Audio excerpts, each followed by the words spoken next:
Well, hey gang, and good Thursday morning, and welcome to the April, can you all believe it? It's the April edition of our Rooster Booster Breakfast here at the Greater Owensboro Chamber of Commerce. I love what I'm standing by, right? I mean, does anything scream Owensboro, Davis County like this? We have a great program lined up for you this morning. It is sponsored by New Beginnings, and you're going to be learning a lot about what New Beginnings does for this community and surrounding communities. So sit back and get comfortable and get ready for Rooster Booster. To kick things off, we have our invocation, and with that today, from First Christian Church, please welcome Chris Michael. Let us pray together. Gracious God, we give you thanks for the gift of this day, for the beauty of this world and for all that is in it.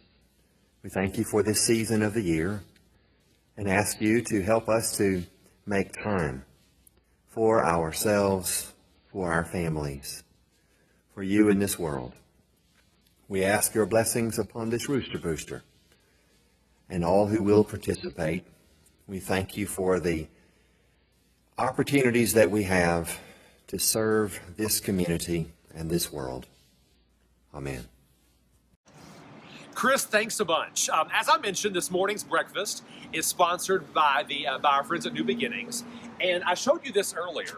And this right here, and by the way, I'm at the corner of 3rd and Allen downtown. Some of you all may have recognized it.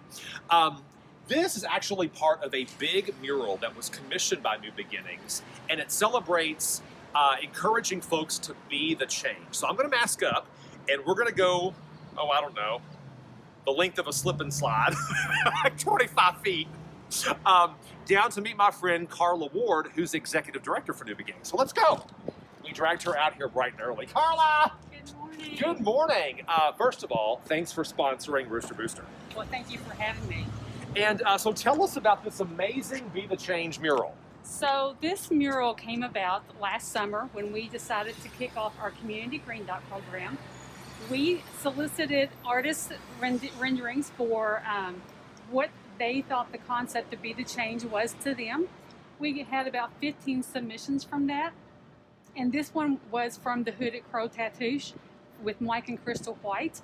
And it really, we loved the vibrant colors of it. We loved the message of the lion is that we all had the strength to be able to be a bystander, to do what we need to do to help somebody else.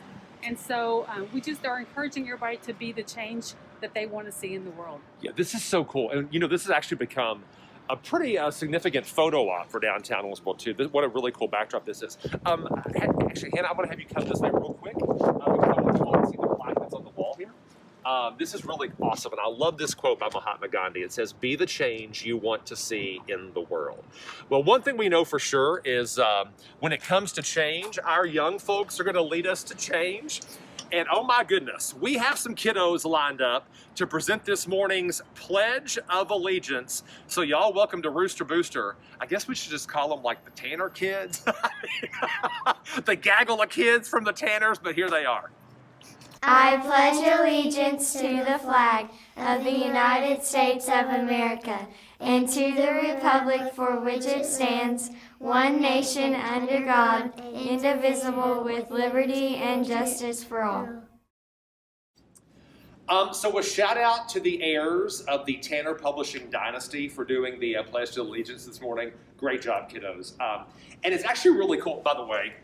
Carl and I walk like half a block, and clearly we're exhausted, so we're sitting down in the chamber office. But we're sitting down in the chamber office to read, and I love this tie-in with Tanner Publishing, the brand new Go Chamber Quarterly. Have you all gotten these? Have you seen these? New size, which is awesome. What do you think about these? I think they're beautiful. I do too, and this first cover is amazing. That lighted bridge, and of course, represented behind us too. Okay, so obviously one thing that we do every Rooster Booster that we love doing is celebrating our brand new members. So we're going to do that at this time. So take it away, Hannah Thurman.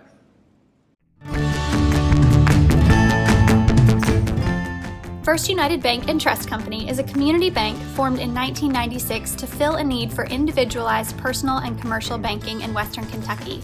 Today they have locations in Madisonville, Beaver Dam, Marion, Earlington, and now Owensboro. Even though they've grown, their roots remain in community banking.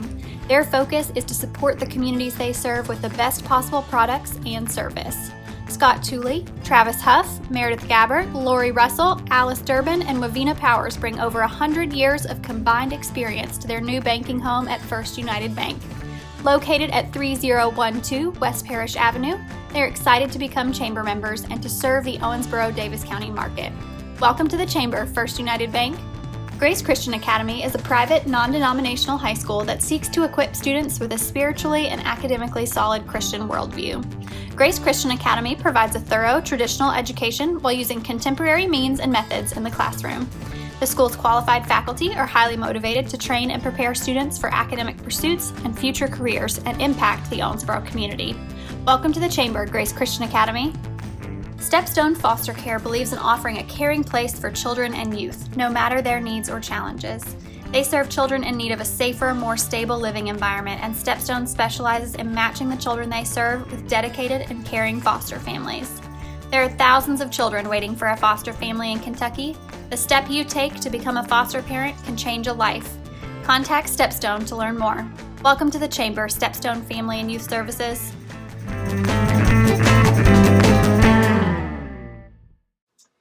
So thanks, Hannah, and welcome to our new members here at the Greater Owensboro Chamber of Commerce. So it's the time in the program where we have to recognize our Ambassador of the Month, and hang on, I have to get ready for my virtual high five. Minga Trogdon from Independence Bank. That's my high five to you, and it's very sanitary. So congratulations for all the work that you do, and thank you so much. We know the Chamber appreciates you, and all the Chamber members appreciate you for what you do.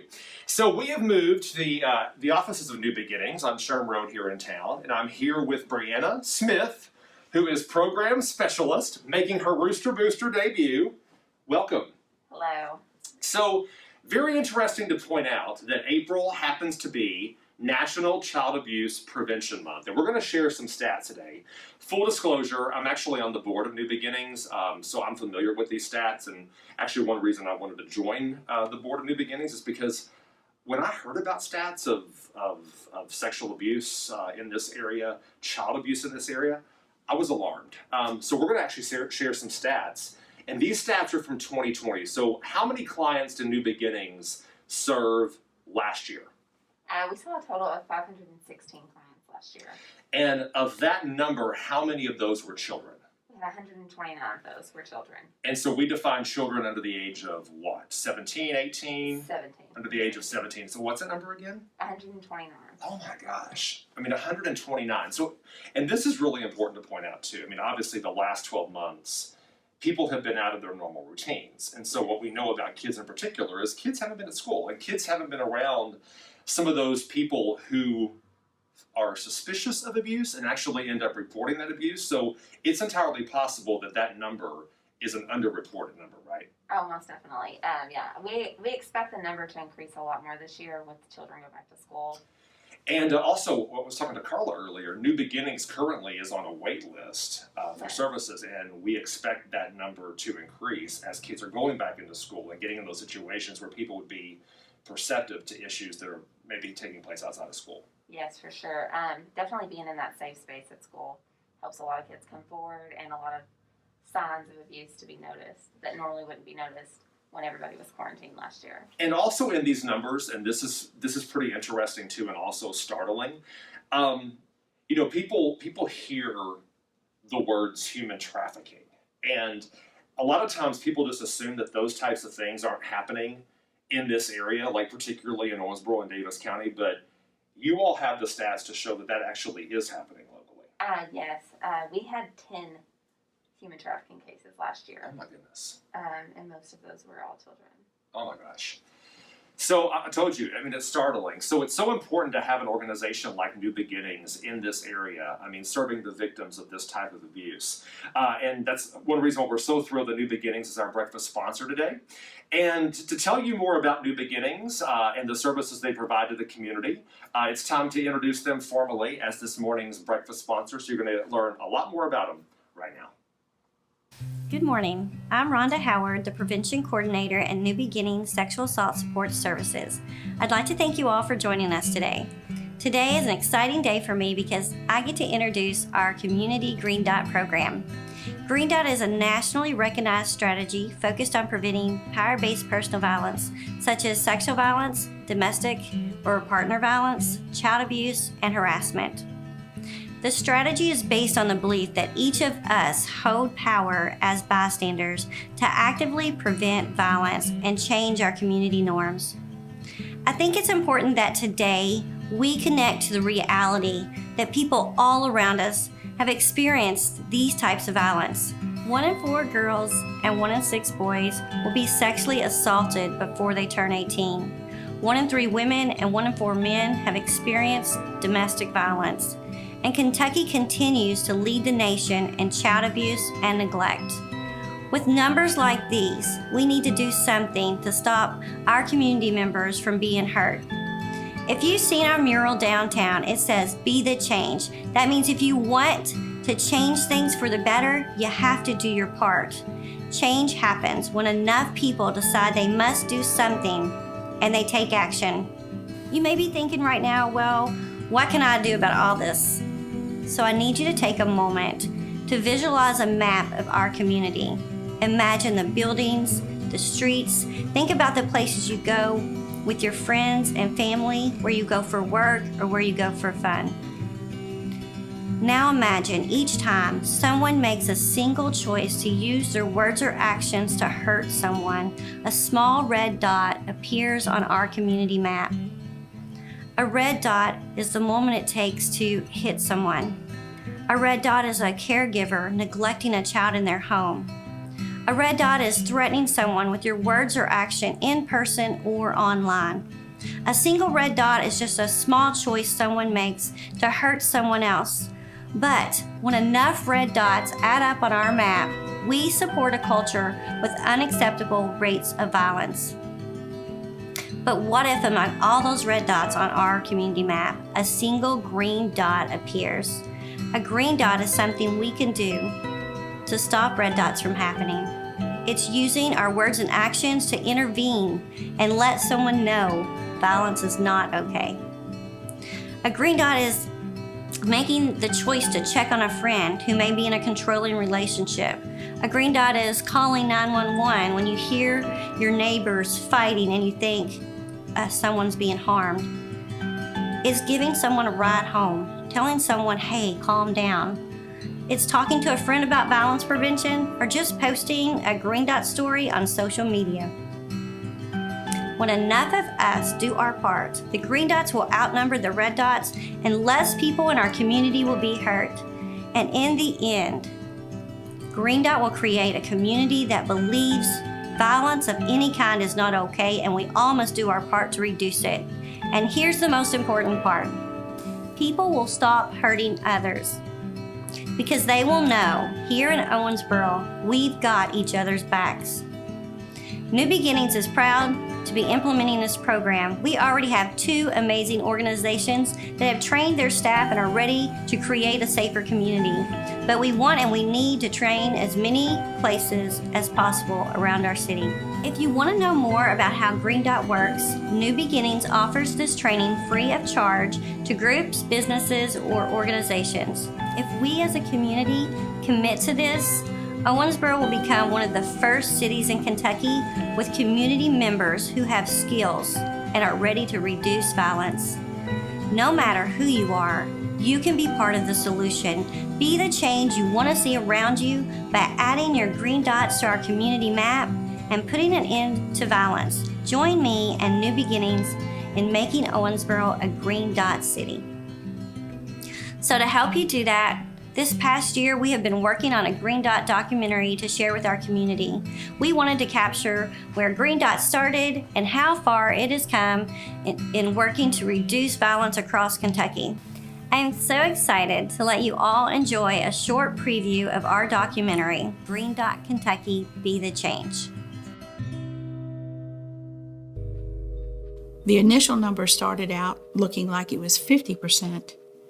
And the more that we tested the variables, the research finally settled on it was 17 to 21% that we had reduced sexual violence, but not only rape, which was the initial perpetration of rape is what we were trying to prevent, but we also prevented domestic violence, dating violence, sexual harassment, and bullying, which we had put some questions in there about that, hoping against hope that we might do some good there too. And sure enough, we did. Can I keep my head above water? My head above water. Can't keep my head above water. Head above water.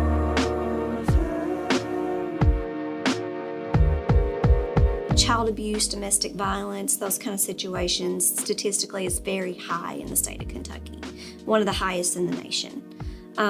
Whenever you have a program like Green Dot that's implemented in the community, then you really have the opportunity to change that statistic because you have more people who can become involved before a domestic violence or a child abuse or elder abuse or any of those situations could occur. So having this program in our community can hopefully, and I think in time, it will lower those statistics and hopefully take Kentucky off of that top of the list. I believe Green Dot should be a way of life for everyone, just as the golden rule, do unto others as you would have them to do unto you. But Green Dot extends that to do unto others as you would have them to do unto you and everyone you love, because you wouldn't want someone to harm your family member, or your friend, or your spouse. It's uncomfortable sometimes for people to kind of step up and say, that's not right, that's not cool, you know, I need to help this person. And I think that Green Dot just really gives kids the tools to be able to more comfortably do that. You know, it's a lot easier sometimes just to walk on by and keep your head down than to jump in, because when you jump in, then you risk, you know, you run the risk of, you know, something happening to you or someone, you know, giving you backlash as a result of jumping in as a bystander. And I think that, you know, people just need to know that that's what we should be doing for each other, you know, being respectful and helpful of each other.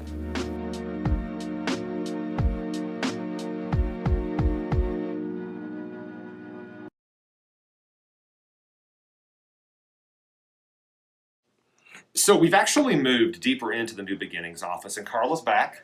Hello. We're kind of in a tight squeeze here, but it's on purpose, and it'll make sense here in a second. So we were talking to Brianna earlier, and we were talking about statistics and the number of clients that New Beginnings served in 2020. There were 129 children, Yes. but over 500 clients. So that means a lot of adults were Yes. served by New Beginnings. So let's talk about that. And actually, we're going to show you all the interior of this closet. Go ahead and open the door. So Carla's going to explain what we're going to be showing you. So when a survivor comes to us, a lot of times they are at the hospital, and we have a call from the crisis line and the hospital letting us know that they are there.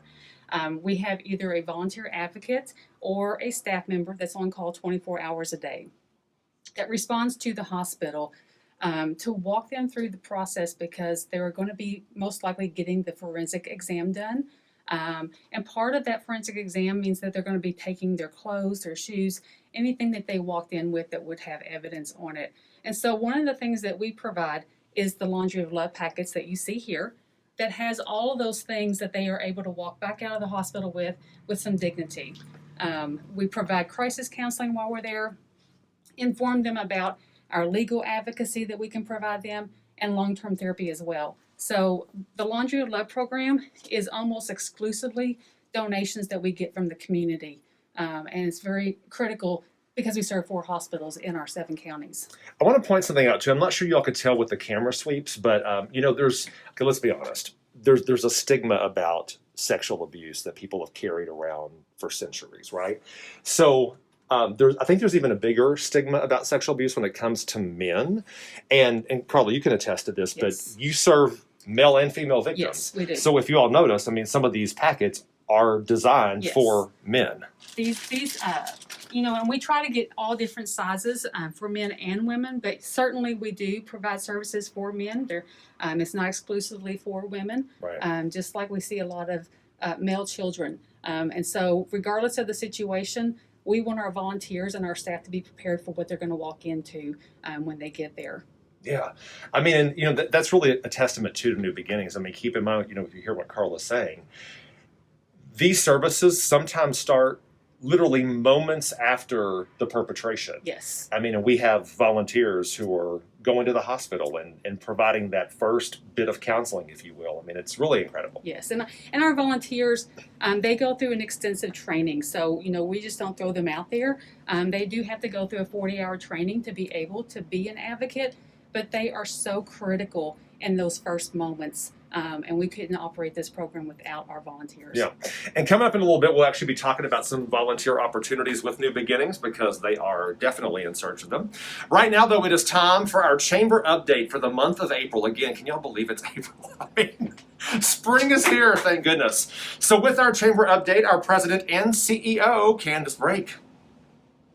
Thank you so much, Chad. It's great to see you today. We have a busy month here at the Chamber, so we're going to start off by telling you what's going on this afternoon.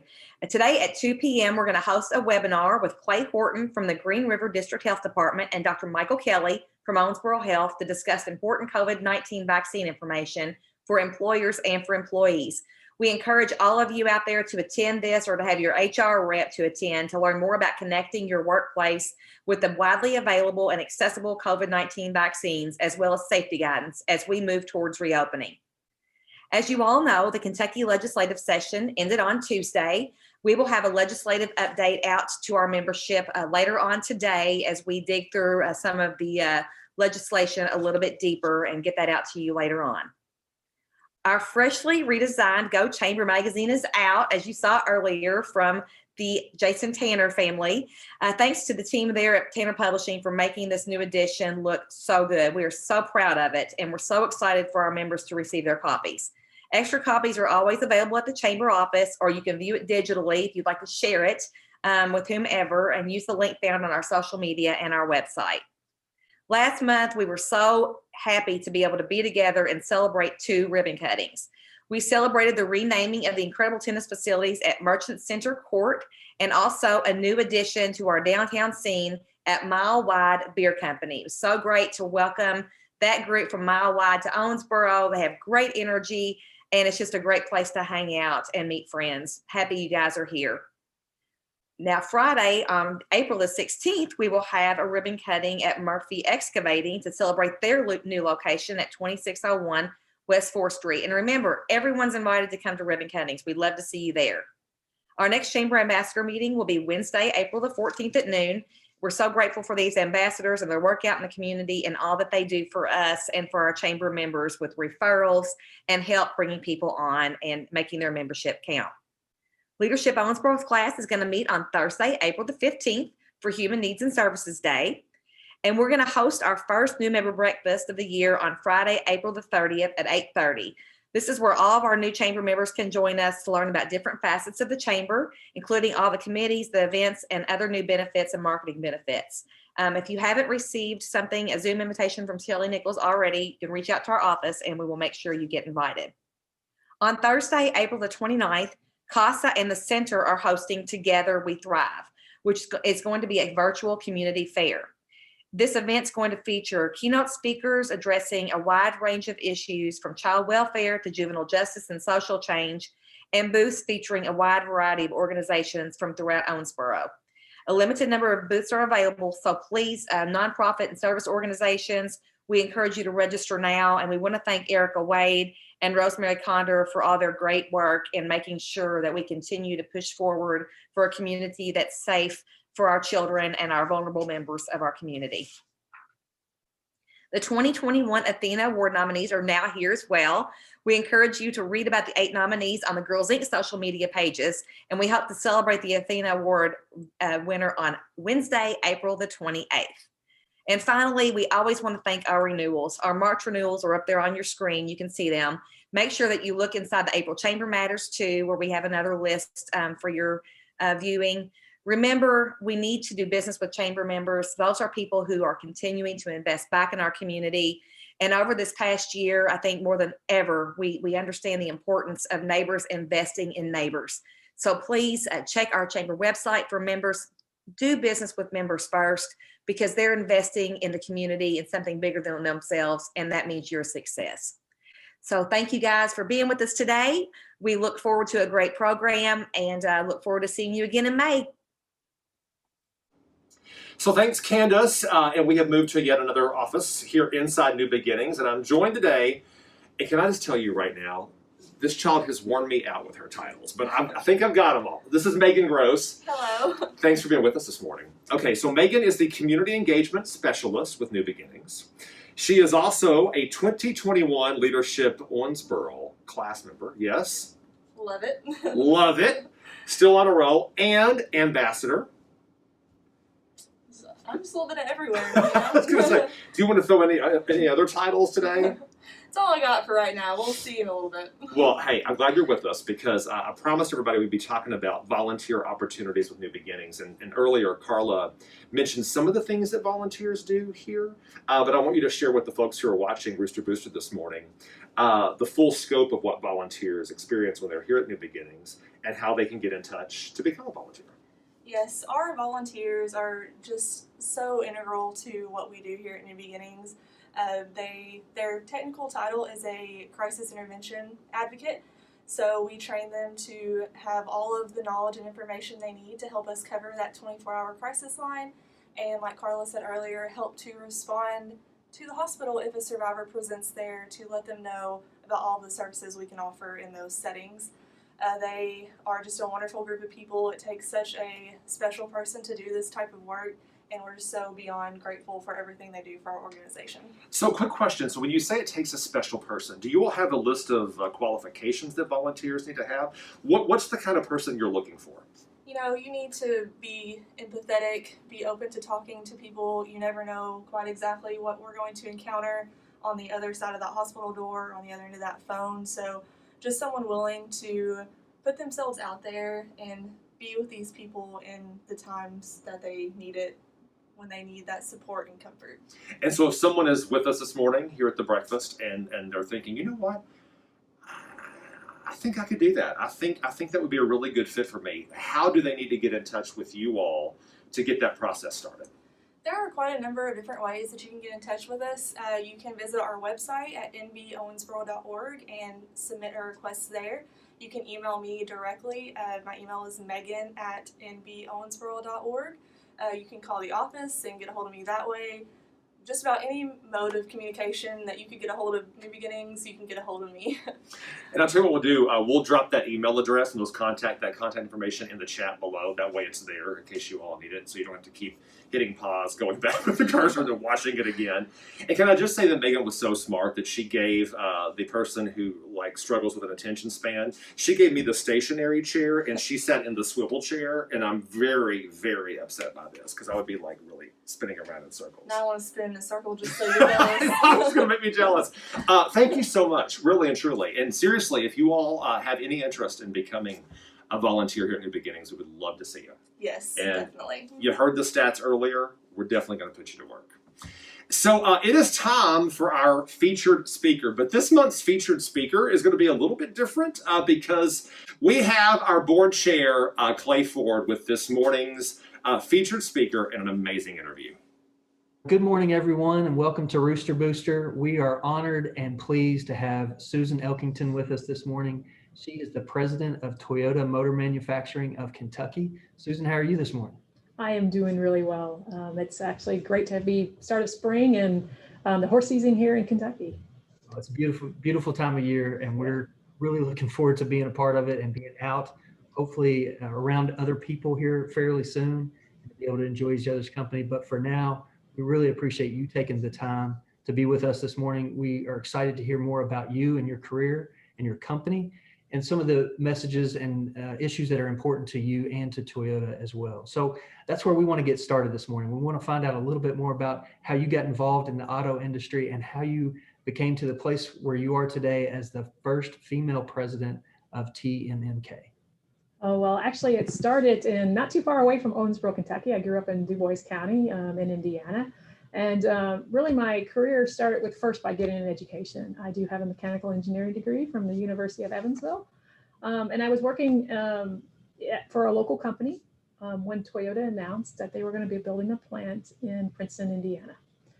And, at first I was a little hesitant about applying, but we had used the Toyota production system where I was working at. And I took the leap of faith and I applied and got hired about a year before production started up as a production engineer. And what I found with Toyota is the willingness and ability to tackle on any problems. There wasn't a lot of silos. And so if you saw an issue and you wanted to go and make an improvement, you were able to do that. And the investment in personal growth. And I took on roles in engineering and maintenance and production, going from general assembly to body weld and stamping, and advancing in my career at Princeton, Indiana plant. And then I had the opportunity, I raised my hand and said I wanted to do more. I wanted to do more to be able to secure employment for manufacturing in North America. And so I took a 3-year assignment at our global headquarters in Japan and became the first female to run a division at our global headquarters. And I ran our production control division, supporting 53 plants around the world. It was a great learning opportunity. Learned about the strengths of North America and also learned about some of our weaknesses. And we'll probably talk a little bit more about some of those things later on. And then it led me here to Kentucky, to where I can now lead a team of about 10,000 here. And it's an unbelievable opportunity. And I hope that I'm doing my best to serve them and this community where I now call home. Well, what a fantastic career, which with much more to come, we know. But what a wild ride and an amazing opportunity that has been to see not only a company inside and out as you have, but to see the world as well and how we compete. You talked a little bit about that. And that's one of the things that we wanted to find out about it. It's so difficult to compete on a global perspective in any industry. But as you get to a granular level and look at Kentucky and Owensboro, small towns like ours, it's even more difficult to compete. And so we're always looking for the best way to move ourselves forward and get a leg up on the competition. When you look at that, what do you think that Kentucky's biggest threat to economic competitive might be? For me, it starts with education because it's all about the workforce. It's all about the people. And where do we all start at through our career? It starts with education. To really be able to compete on a local and our state and even a global basis. And the investment in early childhood education is so important because if you don't go off on that right first step, the children can never catch up. And we have some huge gaps here in Kentucky of those that are achieving and those that are not. And we've learned that there's big dividends that pay out along the way. One of the interesting data points that I like to quote is actually done by the Center for Business and Economic Research at the University of Kentucky. That basically says if we would invest we would get $5 return for every dollar we would invest for early education. And we don't spend enough and we don't put the emphasis enough on education. I agree. And that seems elementary when you look at what type of return that might bring. And so it's important for people to understand that it's important to a company like yours. So you and I are both board members at the Pritchard Committee for Academic Excellence, which is a statewide organization for education advocacy. I've seen through that organization your commitment to education and learning on all levels. So why is it that you specifically, is it important to be an advocate for early education? To me, it's one of the key things is that I continue to see these huge gaps in education and achievements of so many Kentuckians. And I think back to my own personal career and what set me apart and to be able to achieve the things that I've been able to achieve. And that was starting with education and starting very young in schooling. Kentucky currently ranks 41st of all the nation, 41st. And the number of 3 and 4 year olds that are in preschool. And that's a problem. How in the world will we ever get to where we need to be when we're not even starting our children off? In the state of Kentucky, our poverty level is very high. We have half our children that are being left behind are under the 200% poverty level. And you think about that, how do these children ever get started on the right foot to make a change different than what they maybe have for their family. And our child assistance program starts at 160%. But you think about, there's still, below the poverty level. You have to be 160% below the poverty level to even be able to get started. And we're only supporting 27,000 students. And so I think that's important for us to recognize that. And as a business, we have to see that, these are going to be our future workforce. And where do we want them to start off at? And we see that if we can really be able to do some investments, we can get the returns in the long term. And that's why myself and Toyota are so committed to helping to support early childhood education.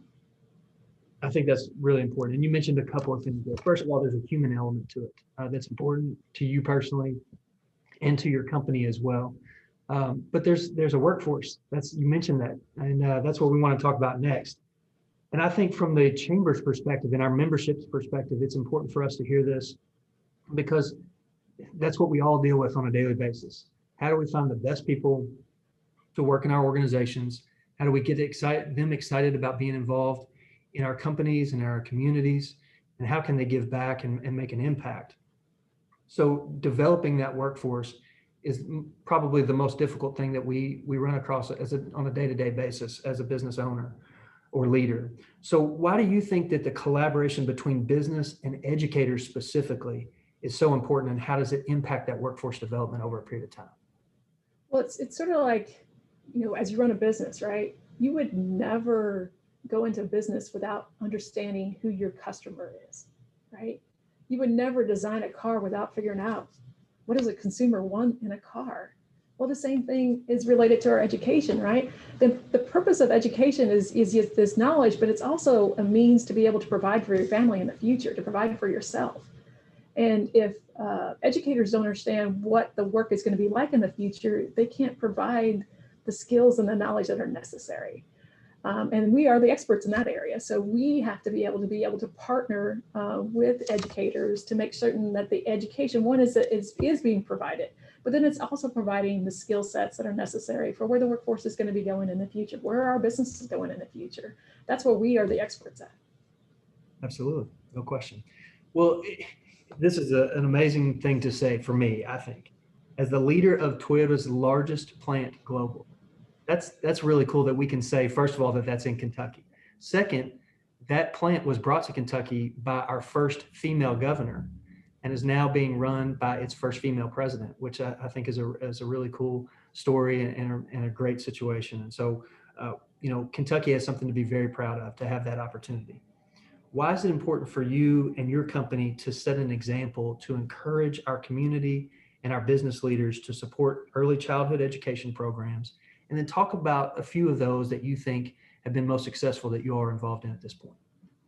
Yeah. So, whenever I move into a community, I want to be a good neighbor.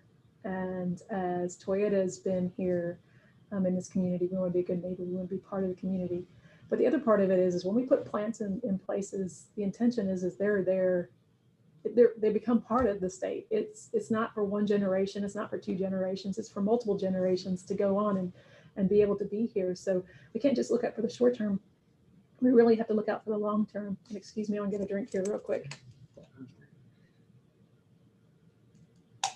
And we know that we can help make a better community and better workforce for the future if we really partner together.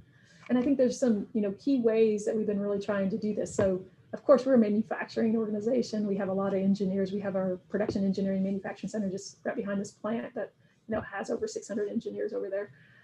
So we have a huge focus in STEM. And one of the big programs that we support is Project Lead the Way. Our foundation recently donated $2 million towards Project Lead the Way. And a lot of that actually went here in the state of Kentucky. We support 11 central Kentucky schools. But one of the programs that I think is the most impressive is the fact that in Harrison County, they have been able to create a connection of programs from pre-K all the way through high school. And I was able to go and visit their classroom for a kindergarten class. And the classroom, they were able to, the kids were learning about sound. So have you ever used one of those tuning forks and you would hit it and it would cause, And so they were learning how that happened, and then how you put it in water and what happens when it goes into water. And these are kindergartner. And at the end of the session, or these programs over these weeks, their main goal was, how do you get a message to a spaceship that is lost in space? So how do you have to transport sound? And this is at the kindergarten level. So these type of programs, you don't think about engineering necessarily at the pre-K level or at that level, but that's what we have to do to get the inquisitive mind going on. Another great program is RISE, which is here in Lexington, and it's a girls academy starting at the first grade and second grade currently, and it's going to expand, and it's also related to STEM. But the big focus on this one here is really focusing on students that would not necessarily have access to these type of programs in the past, that are underserved, and being able to help them get the right foot and jobs that are going to be in demand in the future. And then, one of the other ones is the Born Learning Academy. And we've donated about $1 million to be able to support 50 academies starting up. And this is really to help parents and families of kids that are 0 to 5 years old prepare for kindergarten. And how do you do that? Really doable actions, because we all want our children to succeed, but maybe some parents don't know how to do that, either because they didn't have the education, they didn't have the personal experience, or they don't have family to support them. So how do we go about doing that? So these type of programs are big programs that Toyota sponsors and that I personally like to get involved with. But those are, those type of programs are all throughout the state of Kentucky. And the thing is that it needs people to get involved. It needs people to care. It needs people that, yes, funding is great, and but it's also needing your hearts and your hands to be able to make a difference. Time can be just as valuable, right? Time and effort. My wife was a family advocate and worked with preschoolers, and would have loved to have had programs like you just described to be built around helping those families to be prepared for kindergarten. And we do have a Born Learning Academy also in Owensboro at Estes Elementary, and that's going to be very effective and continue to make a difference in lives as we move forward. So those are fantastic programs, and to have something that's built, like you said, from pre-K all the way through high school, and to be planned out, that has to make a fantastic difference over a number of years, and to get those kids interested and involved and understand how they can make a difference using those aspects of learning in their lives is really cool to hear. So thank you all for leading those opportunities and for investing in those and encouraging people to go out there and play the role that they can. And so that's the next question that we wanted to talk about is, what are some of the meaningful ways that you see business and community leaders and just members of all across our community can support finding better ways to deliver the highest quality of early childhood programs in Kentucky? I thought about this question, and the key thing is that we're not going to do it alone. The most important thing is that we get involved and we partner with others. And I think the Pritchard Committee is a great advocacy and a great organization to be with. Even the Greater Owensboro Chamber and the activities that you're doing, I think, are great. The Pritchard Committee, as we both serve on that board, had the Strong Start Kentucky Coalition. And it's really about, that early childhood education advocates, and then strengthening programs for our Kentucky children from birth through third grade. And sometimes it's not going to take a lot of your time. But I don't think that we recognize as business leaders the amount of influence that we have and our networks that we have, and that our thought process that we can come up with creative ways to do things. So spending that time to be able to do that and encouraging other partnerships in your own communities of how you can partner with the schools or other institutions to be able to build higher quality preschools or other means to be able to do that. Volunteerism, how do you support that with your businesses and your employees? And then, building systems, to improve the learning environments if you have those communities in your area. And then I can't, go without saying great things about the Owensboro Chamber. I know you have the Go Fame, the Go Careers, Go Females, some great programs there. But it's really going to take all of us as Kentuckians to really be able to bring up our education level. And it's not going to happen overnight. It's a long-term investment, but it's an investment that pays off. And we've seen that Kentucky can do it in the past. we know it's possible to continue to move forward, and we all have to work together to continue to make steps forward. And thank you for mentioning some of the great programs. There are so many reasons that a membership in an organization like this, or being involved in something like the Pritchard Committee, can pay dividends. It's the time and effort that you put in as an individual member, but also the advocacy that goes on behind the scenes. There's so much effort being put towards data and understanding what is going to make a difference in children's lives and in our communities as well, from programs like this in the chamber. So it's an important part of being involved, and your support is important in that as well. So thank you for listing all of those.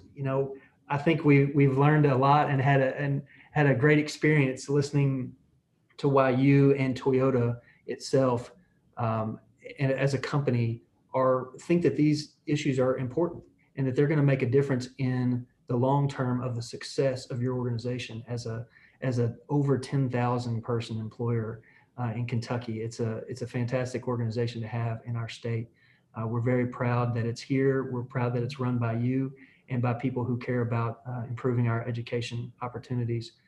Thank you for taking the time to be with us this morning. We appreciate what Toyota is doing across Kentucky and across our communities. I personally appreciate what you're doing as a leader and an advocate for education and a path to a larger life, as we say at the Pritchard Committee. I think there's so much to be done.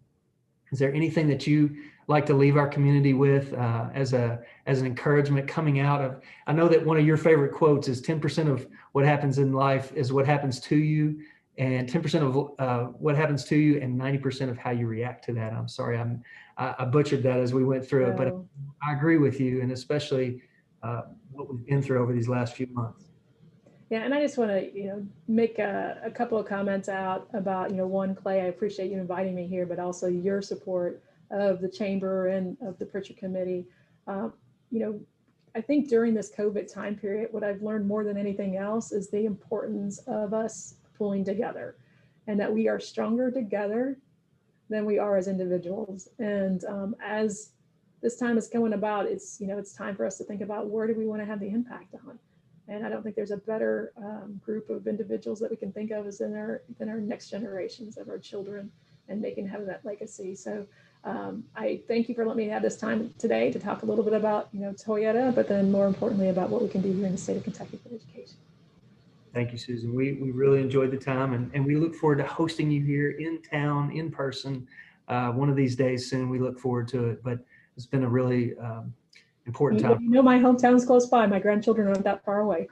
Well, come down and see us, and bring them to enjoy our downtown park. That's for sure. We'll talk to you soon, Susan. Thank you so much for your time. Have a great rest of your week. Clay. Great 2021. So the month of April, you're going to see a lot of pinwheels around town. And Carla, tell us the importance of the pinwheel. So the pinwheel is in recognition of April being Child Abuse Awareness Month. And so as Chad said, you'll see these around town, probably around the courthouse lawn, different businesses. The Capitol in Frankfort will have the entire front yard filled with them. And it's just to bring more awareness to what's going on with our children in the state of Kentucky.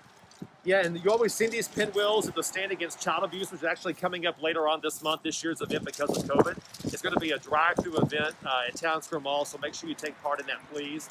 And because it's National Child Abuse Prevention Month, take a stand against child abuse. Carla, thanks. It's so windy. I mean, really. Carla, thanks for having us. And thanks for sponsoring. And I want to remind everybody who's on this morning, don't forget about the vaccination webinar that's happening this afternoon at 2 o'clock.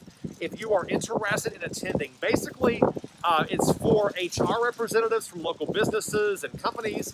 It's a way to get your employees hooked up with a COVID-19 vaccine. I got my Johnson & Johnson, so glad I have it. I know a lot of you all are getting vaccinated. I know a bunch of you all want to. We're going to connect you with those resources. If you would like to sign up for the webinar, it's going to be via Zoom, and you can actually get signed up on the Greater Owensboro Chamber of Commerce website. Y'all, that is April's Rooster Booster. Thank you so much, and we will see you in May.